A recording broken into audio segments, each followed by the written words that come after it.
നമസ്കാരം. 10th mains 100 days time table ഇന്ന് day 5 ആണ്. അപ്പോൾ ഇന്നത്തെ പരീക്ഷ എഴുതാം. എല്ലാവരും സെറ്റ് അല്ലേ? 15 ക്വസ്റ്റ്യൻസ് ആണുള്ളത്. 13 മാർക്കെങ്കിലും നിങ്ങൾ വാങ്ങിയിരിക്കണം. 13 cut off.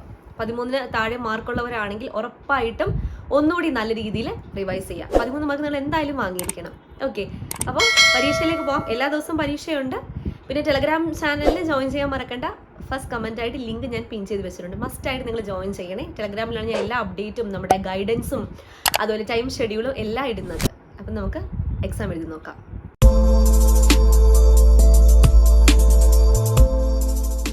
Tenth mains day 5 exam. ആദ്യത്തെ ചോദ്യം, ശരിയായ പദം തിരഞ്ഞെടുത്ത് എഴുതുക. ശരിയായ പദം 4 ഓപ്ഷൻസ് നോക്കുക, ഉത്തരം എഴുതുക. യാദൃച്ഛികം എന്ന് കറക്റ്റ് ആയിട്ട് എങ്ങനെയാ എഴുതുന്നത്? 2, താഴെ പറയുന്നവയിൽ നിന്നും ശരിയായ പദങ്ങൾ കണ്ടെത്തി എഴുതുക. 4 പദങ്ങൾ തന്നിട്ടുണ്ടേ. ഐകമത്യം, അനുഗ്രഹം, ശുശ്രൂഷ, കവിയത്രി. ഇതില് ശരിയായിട്ടുള്ള പദങ്ങൾ ഓപ്ഷൻ നോക്കി എഴുതുക.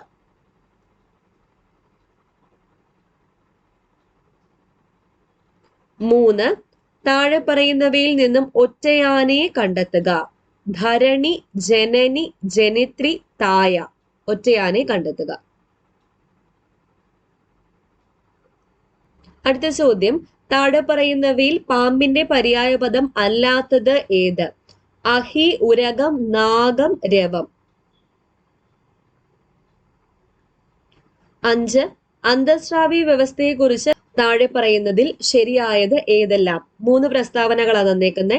ശരീരത്തിലെ പ്രവർത്തനങ്ങൾ നിയന്ത്രിക്കുകയും ഏകോപിപ്പിക്കുകയും ചെയ്യുന്ന അവയവ വ്യവസ്ഥ. അടുത്ത പ്രസ്താവന, അന്തസ്രാവി ഗ്രന്ഥികളുടെ സ്രവങ്ങളാണ് ഹോർമോണുകൾ. 3-ാമത്തേത്, ഹോർമോണുകൾ പ്രത്യേകം നാളികളിലൂടെ ശരീരകലകളിൽ എത്തിച്ചേരുന്നു. അപ്പൊ ഇതില് ശരിയായത് കണ്ടെത്തുക. അടുത്ത ചോദ്യം, തന്നിരിക്കുന്ന പ്രസ്താവനകളിൽ 1 മാത്രം തെറ്റാണ്. തെറ്റായത് കണ്ടെത്തുക. ആദ്യത്തേത്, പാൻക്രിയാസിലെ കോശസമൂഹമാണ് ഐലറ്റ്സ് ഓഫ് ലാംഗർഹാൻസ്. 2-ാമത്തേത്, ഐലറ്റ്സ് ഓഫ് ലാംഗർഹാൻസിലെ ബീറ്റാ കോശങ്ങൾ ഇൻസുലിൻ ഹോർമോൺ ഉൽപ്പാദിപ്പിക്കുന്നു. 3-ാമത്തേത്, ഐലറ്റ്സ് ഓഫ് ലാംഗർഹാൻസിലെ ആൽഫ കോശങ്ങൾ ഗ്ലൂക്കഗോൺ ഹോർമോൺ ഉൽപ്പാദിപ്പിക്കുന്നു. 4-ാമത്തേത്, ഇൻസുലിൻ അമിനോ ആസിഡുകളിൽ നിന്ന് ഗ്ലൂക്കോസ് നിർമ്മിക്കുന്നു. അപ്പൊ ഇതിൽ തെറ്റായിട്ടുള്ള പ്രസ്താവന കണ്ടെത്തുക.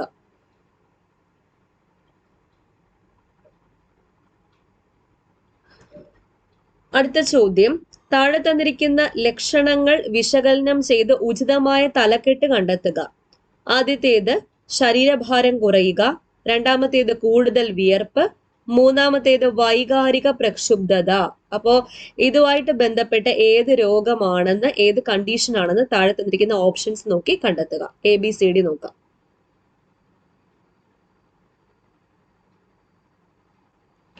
അടുത്ത ചോദ്യം, ചുവടെ തന്നിട്ടുള്ളവയിൽ ഗ്ലൂക്കോസിന്റെ ക്രമീകരണത്തിൽ പങ്കില്ലാത്ത ഹോർമോൺ ഏത്?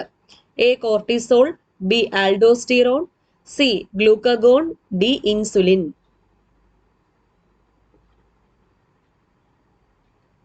9, ലവണജല സന്തുലിതാവസ്ഥ നിയന്ത്രിക്കുന്ന ഹോർമോണിന്റെ പ്രവർത്തന കേന്ദ്രം ഏത്? A, വൃക്ക. B, കരൾ.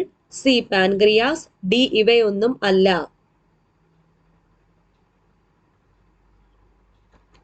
10, ഇന്ന് ചെയ്യാൻ തന്നില്ലായിരുന്നു ഓഫീസ് അറ്റൻഡന്റ് മെയിൻസ് പരീക്ഷയുടെ ക്വസ്റ്റ്യൻ പേപ്പർ. അതിൽ നിന്നുള്ള 2 ചോദ്യം ഇട്ടിട്ടുണ്ട്. 10-ാമത്തെ ചോദ്യം അതാണ്. ഗാന്ധിജി ഇടപെട്ട പ്രാദേശിക സമരങ്ങളിൽ പെടാത്തവ തിരഞ്ഞെടുക്കുക. ആദ്യത്തേത്, അഹമ്മദാബാദിലെ തുണിമിൽ സമരം. 2-ാമത്തേത്, ഖേദയിലെ കർഷക സമരം. 3-ാമത്തേത്, തെലങ്കാന സമരം. 4-ാമത്തേത്, സ്വദേശി പ്രസ്ഥാനം. ഓപ്ഷൻ നോക്കുക, ഉത്തരം എഴുതുക. 11, താഴെ പറയുന്ന പ്രസ്താവനകളിൽ നബാർഡുമായി ബന്ധപ്പെട്ട തെറ്റായ പ്രസ്താവന. ഇതും പ്രീവിയസ് ക്വസ്റ്റ്യൻ പേപ്പറിൽ നിന്നുള്ളതാണ്. ആദ്യത്തേത്, ശിവരാമൻ കമ്മിറ്റിയുടെ ശുപാർശ പ്രകാരം സ്ഥാപിക്കപ്പെട്ടു. 2-ാമത്തേത്, കൃഷിക്കും ഗ്രാമവികസനത്തിനും വേണ്ടിയുള്ള ദേശീയ ബാങ്ക്. 3-ാമത്തേത്, നബാർഡിന്റെ ആസ്ഥാനം മുംബൈ ആണ്. 4-ാമത്തേത്, വ്യവസായ വായ്പകൾ നൽകുന്ന പരമോന്നത ബാങ്ക്. 12, കറണ്ട് അഫയേഴ്സ് ആണ്. ഫെബ്രുവരി 2021.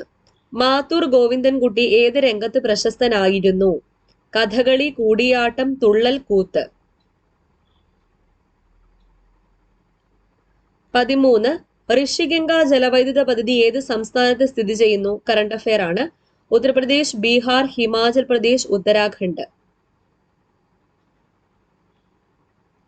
14 അജയ്യതയുടെ അമരസംഗീതം എന്ന കൃതിയുടെ കർത്താവാര്? Current affair. MD Vasudevan Nair, S Guptan Nair, professor MK Sanu, Prabha Varma. 15 current affair ആണ്. ഡ്രാഗൺ ഫ്രൂട്ടിന്റെ പേര് കമലം എന്നാക്കി മാറ്റിയ സംസ്ഥാനം ഏത്? ത്രിപുര, പഞ്ചാബ്, ഉത്തർപ്രദേശ്, ഗുജറാത്ത്. ഓക്കെ, ഇത്രയാണ് ഇന്നത്തെ 15 ചോദ്യങ്ങൾ. ഇനി ഉത്തരങ്ങൾ പരിശോധിക്കാം. ആദ്യത്തേത് ശരിയായ പദം തിരഞ്ഞെടുക്കുക. യാദൃച്ഛികം എന്നെങ്ങനെ എഴുതുന്നേ? ഓപ്ഷൻ ബി ആണ് കറക്റ്റ്. യാദൃച്ഛികമാണ്. ഇച്ഛയും കൂടെ ചേർന്നിട്ടാണ്. ശികം അല്ല, ശികമാണ്. ബി ആണ് കറക്റ്റ്.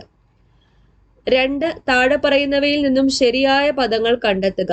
ഇവിടെ ശരിയായിട്ടുള്ളത് ഐകമത്യവും അനുഗ്രഹവുമാണ്. 1ഉം 2ഉം ആണ് ശരിയായിട്ടുള്ളത്. Option A. ശുശ്രൂഷയല്ല, ശുശ്രൂഷയാണ്. ശുശ്രൂഷ. കവയിത്രി, കവയിത്രിയാണ്. കവയിത്രിയാണ് കറക്റ്റ് ആയിട്ടുള്ളത്. അപ്പൊ ഇവിടെ ശരിയായിട്ടുള്ളത് ഏതൊക്കെയാ? 1ഉം 2ഉം. ഐകമത്യം, അനുഗ്രഹം. അടുത്ത ചോദ്യം, താഴെ പറയുന്നവയിൽ നിന്നും ഒറ്റയാനെ കണ്ടെത്തുക. ധരണി, ജനനി, ജനിത്രി, തായ. ധരണിയാണ് ഒറ്റയാൻ. ധരണി എന്നാൽ ഭൂമിയുടെ പര്യായ പദമാണ്. അമ്മയുടെ പര്യായ പദങ്ങളാണ് ജനനി, ജനിത്രി, തായ, പ്രസു, ജനയിത്രി, മാതാവ് മുതലായവ. ജനനി, ജനിത്രി, ജനയിത്രി, തായ, മാതാവ്, പ്രസു എന്നിവ അമ്മയുടെ പര്യായ പദങ്ങളാണ്. 4 താഴെ പറയുന്നവയിൽ പാമ്പിന്റെ പര്യായ പദം അല്ലാത്തത്? ഡി. രവം. രവം എന്നാൽ ശബ്ദം എന്നർത്ഥം. ആരവം, രവം, നാദം, ഒലി, ശബ്ദം എന്നാണ് അർത്ഥം. അഹി ഇമ്പോർട്ടന്റ് ആണ്. പാമ്പ്. ഉരകം പാമ്പിന്റെ പര്യായം. നാഗം പാമ്പ്. അങ്ങനെയെങ്കിൽ നാകം എന്തുവാ? നാകം ആണെങ്കിൽ സ്വർഗം. PSC പ്രീവിയസ് ക്വസ്റ്റ്യൻ ആണ്. നാഗം സ്വർഗം, നാഗം പാമ്പ്. അടുത്ത ചോദ്യം, ഈ ചാപ്റ്ററിലെ നമ്മുടെ ഇന്ന് പഠിച്ച സമസ്ഥിതിക്കായുള്ള രാസസന്ദേശങ്ങൾ ഒരു കൺഫ്യൂസിംഗ് ആയിട്ടുള്ള ചാപ്റ്റർ ആണ്. പക്ഷെ ഞാൻ ഒരുവിധം ഡീറ്റെയിൽ ആയിട്ട് തന്നെ ഇന്ന് ക്ലാസ് എടുത്തിട്ടുണ്ടായിരുന്നു. അത് നല്ല രീതിയിൽ തന്നെ കണ്ടാലേ അതിനകത്തെ ചോദ്യങ്ങൾ നമുക്ക് ട്വിസ്റ്റഡ് ആയിട്ടൊക്കെ വരും. അപ്പൊ അങ്ങനത്തെ രീതിയിൽ തന്നെ ഞാൻ ചോദ്യം ഇട്ടത് കുറച്ച് ഡിഫിക്കൽട്ട് ആയിട്ട് തോന്നിയെന്ന് വിചാരിക്കുന്നു. എന്നിരുന്നാലും നിങ്ങൾ ആ ചാപ്റ്റർ അത്രത്തോളം പഠിക്കണം. പഠിച്ചു കഴിഞ്ഞാൽ ഈസി ആയിട്ട് എഴുതാൻ പറ്റും. നോക്കാം എന്തായാലും ക്വസ്റ്റ്യൻസ്. 5 അന്തഃസ്രാവി വ്യവസ്ഥയെക്കുറിച്ച് താഴെ പറയുന്നതിൽ ശരിയായത് ഏതെല്ലാമാണ്? 1ഉം 2ഉം മാത്രമാണ് ശരിയായിട്ടുള്ളത്. 3 തെറ്റാണ്. ഹോർമോണുകൾ പ്രത്യേകം നാളികളിലൂടെ ശരീരകലകളിൽ എത്തുന്നു. അല്ല, ഹോർമോണുകൾ നാളികൾ ഇല്ലാതെ, നാളീരഹിത ഗ്രന്ഥി അല്ലെങ്കിൽ ഡക്റ്റിലസ് ഗ്ലാൻസ് എന്നാണ് അന്തഃസ്രാവി ഗ്രന്ഥി അറിയപ്പെടുന്നത്. അപ്പോൾ ഹോർമോണ് നാളികളിലൂടെ അല്ല ഈ കലകളിൽ, കല എന്ന് വെച്ചാൽ ടിഷ്യൂസിൽ എത്തുന്നത് രക്തത്തിലൂടെയാണ്. അപ്പോൾ ഈ പ്രസ്താവന തെറ്റാ. 1ഉം 2ഉം മാത്രമാണ് ശരിയായിട്ടുള്ളത്. 6 തന്നിരിക്കുന്ന പ്രസ്താവനകളിൽ 1 മാത്രം തെറ്റാണ്. തെറ്റായത് കണ്ടെത്തുക. തെറ്റായത് 4 ഡി. ഇൻസുലിൻ അമിനോ ആസിഡുകളിൽ നിന്ന് ഗ്ലൂക്കോസ് നിർമ്മിക്കുന്നു. അതാണ് തെറ്റായിട്ടുള്ളത്. അടുത്തത്, താഴെ തന്നിരിക്കുന്ന ലക്ഷണങ്ങൾ വിശകലനം ചെയ്ത് ഉചിതമായ തലക്കെട്ട് കണ്ടെത്തുക. ശരീരഭാരം കുറയുക, കൂടുതൽ വിയർപ്പ്, വൈകാരിക പ്രക്ഷുബ്ധത. ഏതാ? ഹൈപ്പർ തൈറോയിഡിസത്തിന്റെ ലക്ഷണങ്ങളാണ്. Hyper thyroidism, B. അടുത്ത ചോദ്യം, ചുവടെ തന്നിട്ടുള്ളവയിൽ ഗ്ലൂക്കോസിന്റെ ക്രമീകരണത്തിൽ പങ്കില്ലാത്ത ഹോർമോൺ ഏതാണ്? ബി ആണ്. ആൽഡോസ്റ്റിറോൺ. ആൽഡോസ്റ്റിറോൺ ആണ്. 9 ഞാൻ ഒന്ന് ട്വിസ്റ്റ് ചെയ്ത് ചോദിച്ചു. ലവണജല സന്തുലിതാവസ്ഥ നിയന്ത്രിക്കുന്ന ഹോർമോണിന്റെ പ്രവർത്തന കേന്ദ്രം ഏത്? വൃക്കയാണ്. നമ്മള് അഡ്രിനൽ ഗ്രന്ഥി പഠിച്ചപ്പോ അഡ്രിനൽ ഗ്രന്ഥിയുടെ പുറം ഭാഗമായ കോർട്ടെക്സ് 3 തരത്തിലുള്ള ഹോർമോണുകൾ ഉൽപ്പാദിപ്പിക്കുന്നു എന്ന് പറഞ്ഞു. കോർട്ടിസോൾ, ആൽഡോസ്റ്റിറോൺ, ലൈംഗിക ഹോർമോണുകൾ. ഇതില് ആൽഡോസ്റ്റിറോണിന്റെ ഫംഗ്ഷൻ എന്താ? വൃക്കയിൽ പ്രവർത്തിച്ച് ശരീരത്തിലെ ലവണജല സന്തുലനാവസ്ഥ നിലനിർത്തുന്നു. അപ്പൊ ഈ ചോദ്യം, ലവണജല സന്തുലിതാവസ്ഥ നിയന്ത്രിക്കുന്ന ഹോർമോണിന്റെ പ്രവർത്തന കേന്ദ്രം, ആ ഹോർമോൺ ഏതാ? ആൽഡോസ്റ്റിറോൺ ആണ്. ആ ഹോർമോണിന്റെ പ്രവർത്തന കേന്ദ്രമാണ് വൃക്ക. കഴിഞ്ഞ ചോദ്യം ഇല്ലേ, ഗ്ലൂക്കോസിന്റെ ക്രമീകരണത്തിൽ പങ്കില്ലാത്ത ഹോർമോൺ? കോർട്ടിസോളിന് പങ്കുണ്ട്, ഗ്ലൂക്കഗോണിനും ഇൻസുലിനും പങ്കുണ്ട്. ഗ്ലൂക്കഗോണിനും ഇൻസുലിനും പങ്കുണ്ടെന്ന് നിങ്ങൾക്ക് അറിയാം. കോർട്ടിസോളിന്റെ കാര്യവും ഇവിടെ തന്നെയാ പറഞ്ഞ്. ഈ അഡ്രിനൽ ഗ്രന്ഥിയുടെ പുറം ഭാഗമായ കോർട്ടെക്സ് ഉൽപ്പാദിപ്പിക്കുന്ന ഹോർമോണാണ് കോർട്ടിസോൾ.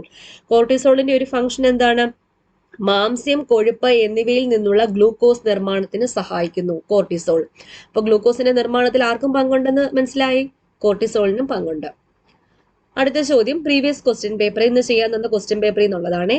ഗാന്ധിജി ഇടപെട്ട പ്രാദേശിക സമരങ്ങളിൽ പെടാത്തവയാണ് തെലങ്കാന സമരവും സ്വദേശി പ്രസ്ഥാനവും. 3ഉം 4ഉം. സി ആണ് പെടാത്തത്. അഹമ്മദാബാദിലെ തൊഴിൽ സമരവും ഖേദയിലെ കർഷക സമരവും അദ്ദേഹം ഇടപെട്ട പ്രാദേശിക സമരങ്ങളാണ്.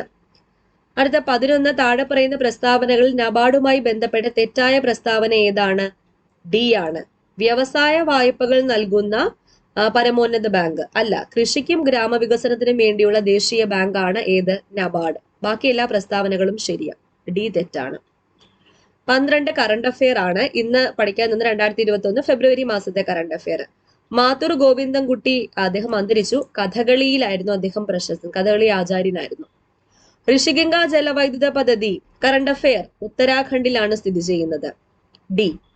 14 കറണ്ട് അഫെയർ ആണ്. ബഷീർ പുരസ്കാരം ലഭിച്ച അജയ്യതയുടെ അമരസംഗീതം എന്ന കൃതിയുടെ കർത്താവ് ആര്? ഇന്നത്തെ കറണ്ട് അഫെയർ ആണ്, ഇന്ന് പഠിച്ച കറണ്ട് അഫെയർ ആണ്. Professor MK Sanu. C. 15 dragon ഫ്രൂട്ടിന്റെ പേര് കമലം എന്നാക്കി മാറ്റിയ സംസ്ഥാനം ഏതാണ്? ഡി. ഗുജറാത്ത്. അപ്പോ ഇന്നത്തെ പരീക്ഷയ്ക്ക് എത്ര മാർക്ക് കിട്ടി എന്ന് താഴെ ഒന്ന് കമന്റ് ചെയ്യുക. നന്നായിട്ട് പഠിച്ചു കഴിഞ്ഞാൽ നമുക്കൊരു 13 തൊട്ട് മാർക്ക് വാങ്ങാൻ വേണ്ടി പറ്റും. ഒന്ന് താഴെ കമന്റ് ചെയ്യൂ. പഠിച്ചു തീരാത്തവരുണ്ടെങ്കിൽ പഠിച്ചിട്ട് തന്നെ എക്സാം എഴുതാൻ വേണ്ടി ശ്രമിക്കാം. അപ്പോൾ ക്വസ്റ്റ്യൻസ് ഒക്കെ ഇഷ്ടപ്പെട്ട ലൈക്ക് ചെയ്യാൻ മറക്കരുത്, സബ്സ്ക്രൈബ് ചെയ്യാൻ മറക്കരുത്. സബ്സ്ക്രൈബ് ചെയ്യാൻ നിങ്ങൾക്ക് പ്രത്യേകിച്ച് പറയേണ്ട കാര്യമില്ല. നിങ്ങൾ ഇഷ്ടപ്പെട്ട് കഴിഞ്ഞാൽ എന്തായാലും സബ്സ്ക്രൈബ് ചെയ്യുമെന്ന് എനിക്കറിയാം. പിന്നെ ടെലഗ്രാം ചാനൽ ഉറപ്പായിട്ടൊന്ന് ജോയിൻ ചെയ്തേക്കാം. ഫസ്റ്റ് കമന്റിൽ ഞാൻ ലിങ്ക് പിൻ ചെയ്ത് വെച്ചിട്ടുണ്ട്. അപ്പോൾ വീണ്ടും കാണാം. Thank you.